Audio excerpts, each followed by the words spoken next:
ইন্ডাস্ট্রিতে অ্যাকচুয়ালি কি বলতো, সব জায়গায় হয়তো সব সেক্টরেই আমাদের ইন্ডাস্ট্রির নামে একটা দোষ আছে যে আমাদের ইন্ডাস্ট্রিতেই হয়তো নানান রকমের মানুষকে, মহিলাদেরকে কম্প্রোমাইজ করতে হয়, মহিলাদের জন্য হয়তো এটা সুরক্ষিত নয়। তবুও আমি বলছি, আমাদের ইন্ডাস্ট্রিতে আমি দীর্ঘ 20 বছরের ওপর আছি।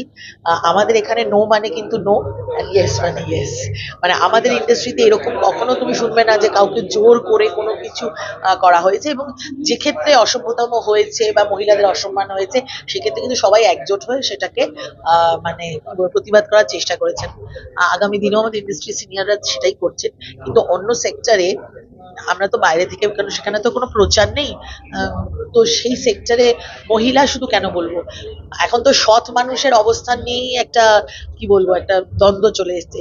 সততা হলে আপনি যদি মেরুদণ্ড সোজা করে রাখেন, তাহলে আপনার একরাশ শত্রু হয়ে যাবে। তবু মেরুদণ্ড তো সোজা করে রাখতেই হবে। সব মিলিয়ে মানে এই এই যে এখন সামগ্রিক পরিস্থিতি চলছে,